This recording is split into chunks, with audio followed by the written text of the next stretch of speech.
इतिहास में आज हम आज़ाद हिंद फौज, जिसको हम इंडियन नेशनल आर्मी कहते हैं, उसके बारे में पढ़ेंगे तथा सुभाष चंद्र बोस के बारे में कुछ फैक्ट्स देखेंगे। ठीक है ना। तो जो इंडियन नेशनल आर्मी थी, ये एक युद्ध बंदियों की, जो आपकी वॉर में आपके युद्ध बंदी बने थे, जो आपके प्रिजनर्स ऑफ वॉर होते हैं, उनको लेकर एक सेना बनाई गई थी। इनका उद्देश्य ये था कि हम क्या है, भारत पे एक तरीके से हमला करेंगे और ब्रिटिश शासन को ऐसे उखाड़ फेंकेंगे, अगर हम नॉर्मल सी भाषा में बोलें।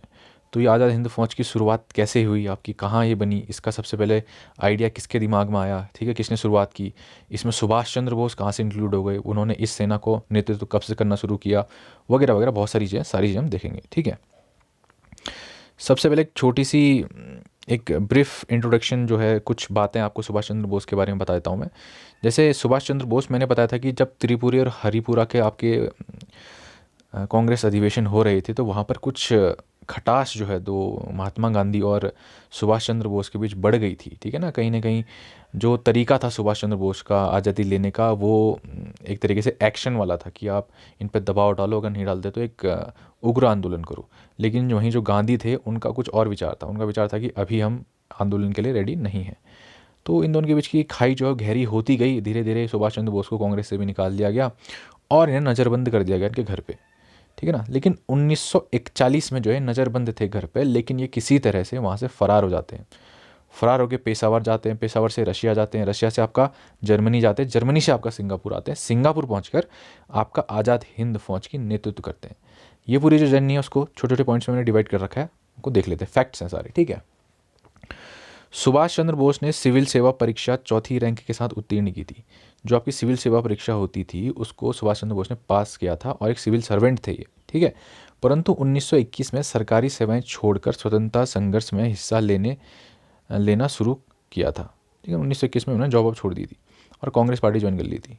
इनको लगा था कि जो स्ट्रगल है, ये तो रियल स्ट्रगल तो यही है, हम तो अंग्रेजों के गुलाम होकर इनकी सिविल सर्विसेज में हैं। ठीक है ना। इसलिए उन्होंने 1921 में त्याग दिया था सब। इनके इनकी राजनीतिक गुरु इनके राजनीतिक गुरु चित्तरंजन दास को माना जाता है। ठीक है। सुभाष चंद्र बोस 1923 में कलकत्ता के मेयर बने। कांग्रेस ज्वाइन कर लिए, पॉलिटिक्स ज्वाइन कर लिए, तो मेयर भी बन गए। मेयर का इलेक्शन लड़े और कलकत्ता में 1923 में बन भी गए। 1941 में सुभाष चंद्र बोस, मैंने कहा था इनको नज़रबंदी किया गया था घर पे, ठीक है, कि कहीं ना जा पाए। बोस भारत से फरार हो गए किसी न किसी तरह, वेश वेश बदल बदल के। ठीक है।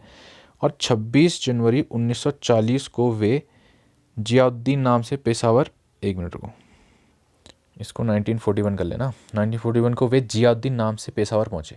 देखो, उनकी खास बात ये थी ना, जिससे भी मिलते थे, जहाँ भी जाते थे, अपना असली नाम नहीं बताते थे। सुभाष चंद्र बोस नाम बदल कर जाते थे। ठीक है ना। क्योंकि देखो, ये छोटे मोटे आदमी तो थे नहीं। ठीक है ना। दुनिया भर के लोग इनके पीछे पड़े हुए थे, किस तरह से मिल जाए, इनकी हत्या करा दी जाए, बहुत सारे षड्यंत्र चल रहे थे। ठीक है ना। तो जहाँ भी जिससे भी मिलते थे, बहुत चालाक किस्म के इंसान थे। ठीक है ना। ऐसे ही नहीं, इनकी पर्सनैलिटी अलग किस्म की थी, जिससे भी मिलते थे उसको इंप्रेस कर देते थे। मैं बताऊँगा कैसे। ठीक है। तो 1940 में जियाउद्दीन, ये जियाउद्दीन नाम से, देखो जियाउद्दीन नाम, सुभाष चंद्र बोस जियाउद्दीन नाम से कहाँ पहुँचे, पेशावर पहुँचे। ठीक है ना।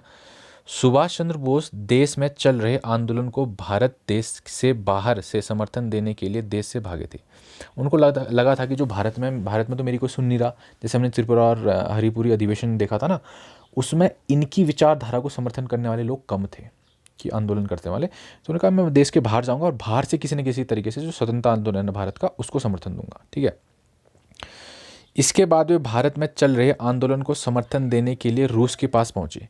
लेकिन जून 1940 में रूस ने युद्ध में ब्रिटेन का साथ देना शुरू कर दिया, जिसके बाद सुभाष चंद्र बोस जर्मनी का रुख किया। अब देखो क्या हुआ, ये रशिया उस टाइम तक क्या था कि द्वितीय विश्व युद्ध में शामिल नहीं था। ठीक है। तो रशिया के पास गए, उन्होंने सोचा कि रशिया जो है हमारी हेल्प करेगा अंग्रेज़ों को भारत से भगाने के लिए। लेकिन क्या है, रशिया ने भी आपका ब्रिटेन का हाथ थाम लिया युद्ध में, जो द्वितीय विश्व युद्ध चल रहा था। तो अब सुभाष चंद्र बोस ने कहा इनसे तो मदद मांगने की कोई फ़ायदा है नहीं, क्योंकि ये तो उन्हीं के साथ हैं।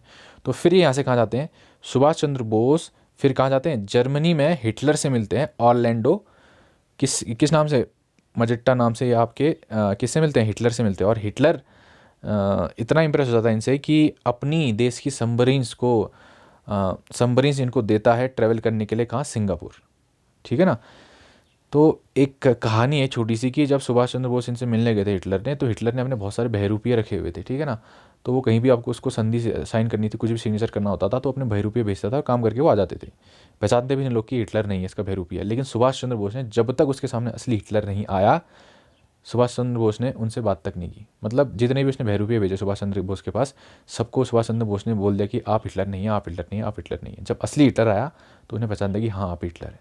तो इस तरह का एक ऑब्जर्वेशन पावर थी इनके पास, इस तरह की एक पर्सनैलिटी थी, इसलिए हिटलर इनसे बहुत ज़्यादा इंप्रेस हुआ था। उसने कहा था कि हाँ मैं तुम्हारी मदद करूँगा, ठीक है। तो जब ये आपका जर्मनी पहुँचे तो हिटलर ने इनकी सहायता करने का निर्णय लिया, ठीक।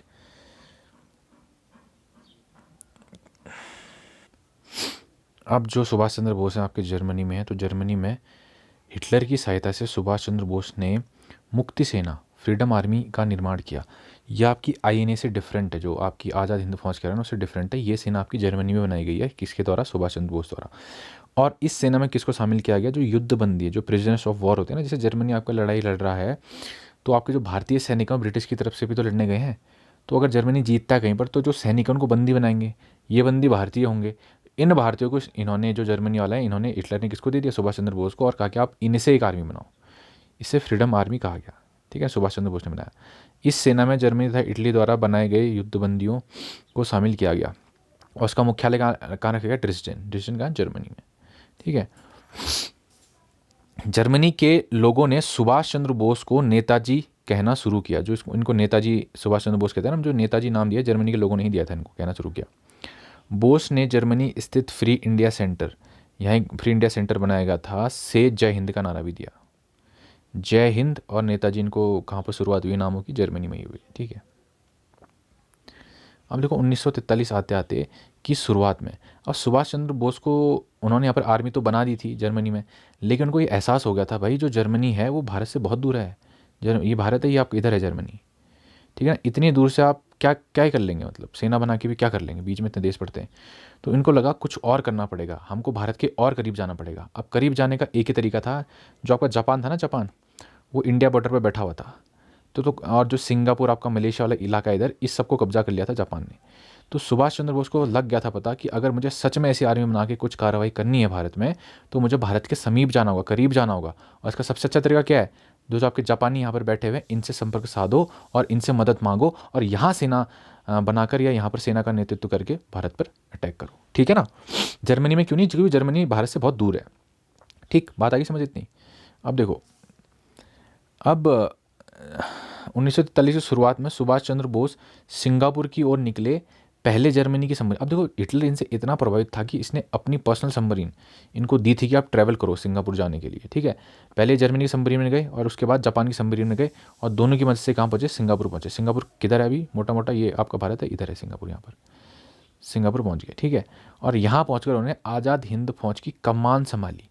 मैंने लिखा कमान संभाली, इसका मतलब है कि जो आज़ाद हिंद फौज है पहले बन चुकी है यहाँ, ठीक है ना। तो पहले बन चुकी है, उसकी अब ये कमान जाके संभाल रहे हैं। अब तो हमें ये जानना जरूरी होगा कि भाई आज़ाद हिंद फौज जो थी उसकी आखिर नींव किसने रखी, शुरुआत कैसे हुई? सुभाष चंद्र बोस तो बाद में आए, उससे पहले बन गई होगी ना, तो कैसे बनी, शुरुआत किसने की, ये जानना जरूरी है, ठीक है। तो देखो, आज़ाद हिंद फौज का पहला चरण, first phase of the Indian national army, ठीक है ना। फर्स्ट फेज क्यों कह रहा हूँ?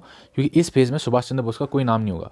जब ये आर्मी बनी थी, इसको कैसे कैसे बनाया गया था, क्या क्या किया था, वो चीज़ में पढ़ेंगे। जब हम दूसरा फेज पढ़ेंगे तो इसमें जब सुभाष चंद्र बोस आ गए थे उसके बाद इस आर्मी ने क्या क्या काम किया वो हम पढ़ेंगे, ठीक है ना। अब देखो जो बनी आज़ाद हिंद फौज कैसे बनी।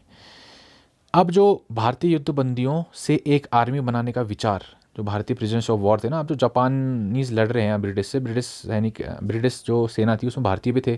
तो जापान जहाँ जहाँ पर जीतता था, अगर उस सैनिकों को कैप्चर करता था, अगर उसमें भारतीय हैं, तो उन भारतीयों को लेकर एक सेना बनाने का जो विचार है, सबसे पहले किसके मन में आया?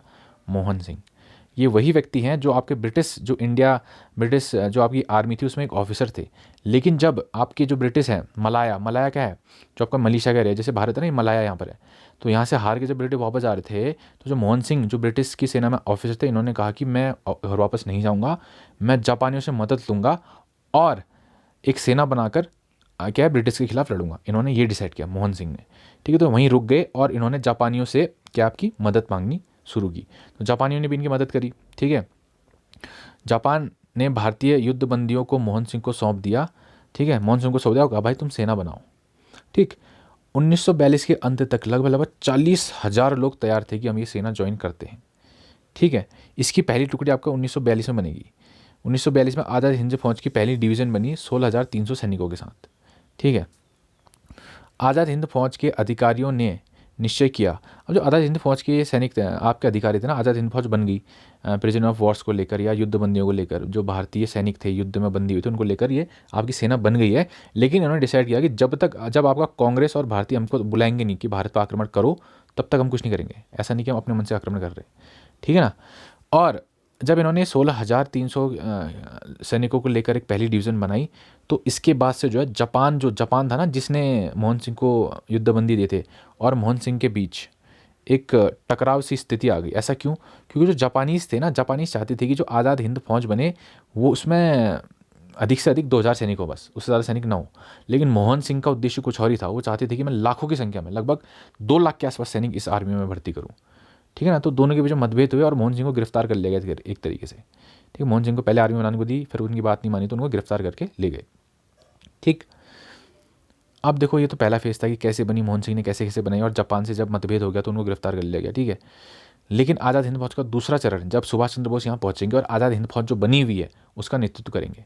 लेकिन उससे पहले ये समझना होगा कि एक व्यक्ति हैं रास बिहारी बोस, इनकी आपकी भागीदारियाँ आपका कह सकते हैं एक तरीके से, इनका क्या रोल रहा आज़ाद हिंद फौज के लिए, ठीक है। तो जो रास बिहारी बोस थे ना, वो 1915 में ही भारत से भागकर जापान चले गए थे और उन्होंने यहाँ पर सिटीजनशिप ले ली थी।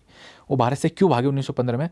मैंने आपको बताया था कि क्रांतिकारी गतिविधियाँ क्या होती हैं, कि एक तो आपका आंदोलन के थ्रू चीज़ें मांगना होता है। क्रांतिकारी गतिविधियाँ कि इस ऑफिसर को मारो, अंग्रेज़ों पे दबाव डालो, अंग्रेज़ों को हानि पहुँचाओ, ये जो क्रांतिकारी गतिविधियों का आपका पहला चरण था ना, वो चरण फेल हो गया था, एक तरीके से दमन कर दिया था सरकार ने बहुत बुरी तरीके से। तो रास बिहारी बोस भी उन्हीं क्रांतिकारियों में से थे। ये भाग गए फिर उसके बाद जापान और यहीं रहने लग गए। और इन्होंने यहाँ क्या, इंडियन इंडिपेंडेंस लीग की स्थापना की जापान में। लीग के ग्रुप है एक तरीके से, जो आपके विचार विमर्श करता है या आइडियाज़ देता है या भारत की आज़ादी के लिए बाहर से प्रयास करता है। एक लीग बनाई वहाँ पर रास बिहारी बोस ने, ठीक है ना। जापान में उन्होंने इंडियन क्लब ऑफ टोक्यो स्थापित भी किया। एक तो आपका इंडियन इंडिपेंडेंस लीग 1943 में उन्होंने बनाया जापान में, और Indian club of Tokyo, Indian club में इंडियंस आते होंगे, आपका आपस में बात होती होगी, क्रांतिकारी कैसे करनी है वगैरह वगैरह डिस्कशन होता होगा।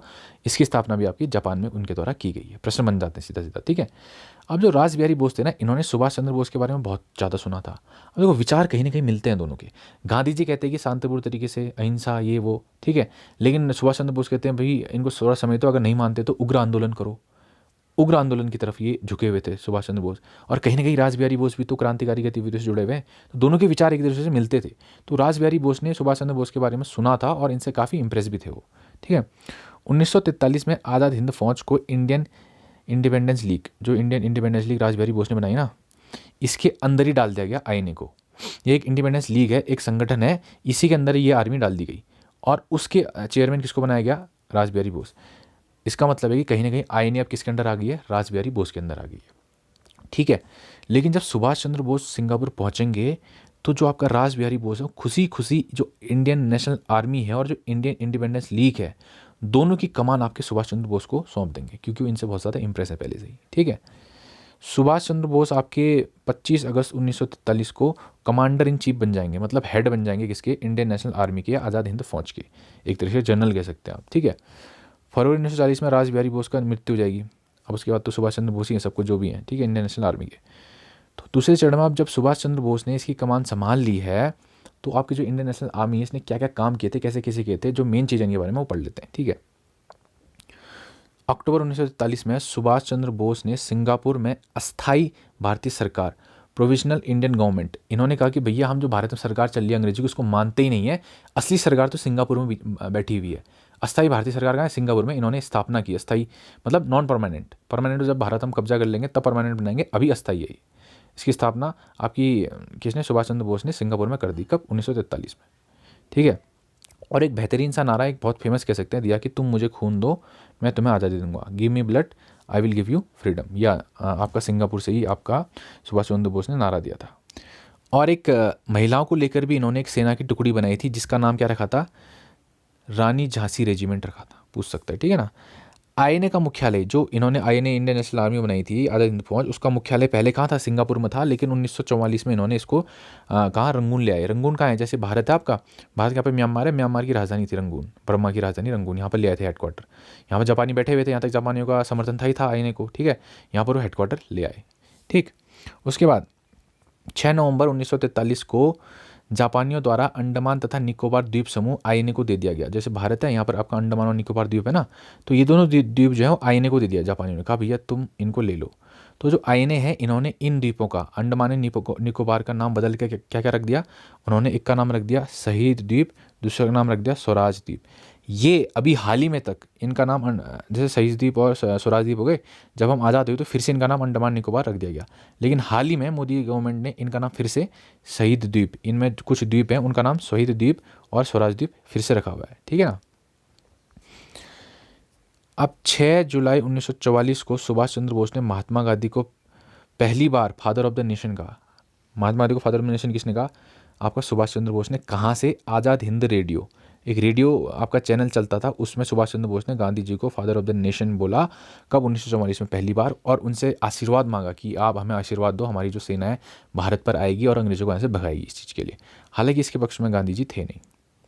आज़ाद हिंद फौज को 18 मई 1944 को बर्मा बॉर्डर पार किया तथा भारत में प्रवेश किया। जैसे यहाँ पर बैठे हैं, मैंने कहा था रंगून में आपका हेडक्वार्टर लेके आ गए, तो इन्होंने पहली बार 18 मार्च 1944 को ये आपका बॉर्डर क्रॉस किया बर्मा का या म्यांमार का, और भारत में एंट्री कर ली पहली बार आज़ाद हिंद फौज ने। तो समझ लो कहीं ना कहीं भारत की सॉइल में आ चुके थे। कब? 1944 में। अब तुम्हारे माइंड में प्रश्न लगा, अरे भारत की सॉइल में आ गए थे तो इधर को क्यों नहीं बढ़े, आगे क्यों नहीं आए? उससे पहले ही कुछ ऐसी घटना हो गई कि इनको पीछे जाकर सरेंडर करना पड़ा। अब हुआ क्या वो देखो, ठीक ना। पहले देखो 14 अप्रैल, मार्च में हो रहा है, 14 अप्रैल को बहादुर ग्रुप, एक जैसे सेना होती थी इनकी, एक ग्रुप था उसमें सेना का, सैनिकों का, आईएनए का बहादुर ग्रुप, उसके जो हेड थे वो तो कर्नल मलिक थे। उन्होंने पहली बार आईएनए का झंडा कहाँ लहराया? मोइरंग, ठीक है, मोइरंग कहाँ है? मणिपुर में, मणिपुर इधर स्थित है। तो जो भारत की भूमि है वहाँ पर जो मोइरंग है, वहाँ पर सबसे पहले आईएनए का झंडा आपका कर्नल मलिक ने लहराया 4 अप्रैल 1944 को। और इस स्थान पे आज भी आपका एक मेमोरियल है आईएनए के नाम से, कि यहाँ पर आईएनए, भारतीय इंडियन नेशनल जो आर्मी थी वो यहाँ पर आई थी करके, यहाँ पर अभी भी एक मेमोरियल स्थापित है, ठीक है ना। लेकिन हुआ क्यों इतना आगे बढ़ गई थी, तो आगे क्यों नहीं बढ़ी?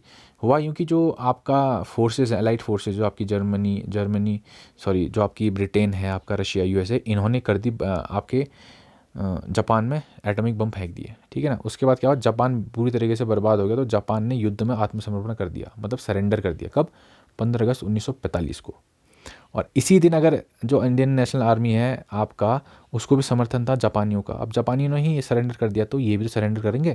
तो जो आईएनए है, इंडियन नेशनल आर्मी, इन्होंने भी सेम डे 15 अगस्त 1945 को सरेंडर कर दिया। उसके 3 दिन बाद 18 अगस्त को एक सीक्रेट तरीके से, किसी को पता नहीं चला कि इस मौत का कारण क्या था, विमान हादसा कैसे हुआ। एक विमान हादसे में ताइवान की राजधानी कहलाती है वैसे ये, ताइवान में इनकी मृत्यु हो गई, एक प्लेन क्रैश में, सुभाष चंद्र बोस की। इसी के साथ इनका चैप्टर क्लोज, ठीक है। अब जो आईएनए में सैनिक थे ना, अब जैसे आपका ब्रिटिशों ने सबको हरा दिया, तो जो आईएनए के सैनिक थे उनको पकड़कर भारत लाया गया। ये भारतीय ही हैं, पहले ब्रिटिश सेना में थे। जापानियों ने इनको अरेस्ट किया था या पकड़ा था, और इनको सुभाष चंद्र बोस जैसे लोगों को दे दिया था, रासबिहारी बोस लोगों को दे दिया था कि आप इनसे सेना बनाओ। उनसे सेना बनी थी, अभी हार गए, आईएनए हार गई, तो उनको ब्रिटिश फिर से पकड़ के भारत लाई और इन पर कोर्ट मार्शल किया इनका, ठीक है ना। कोर्ट मार्शल किया और इन पर केस चला। इसको ट्रायल्स कहते हैं, जो आईएनए का ट्रायल्स हुए थे इन पे, ठीक है ना। अब इन ट्रायल्स में क्या क्या हुआ, इनको क्या क्या सजाएं दी गई, कैसा आपका लोगों ने प्रदर्शन किया, कैसा विरोध किया, वो सारी चीज़ें हम नेक्स्ट वीडियो में देखेंगे, ठीक है ना। ये था आज का वीडियो, कुछ डाउट होगा तो पूछ लेना।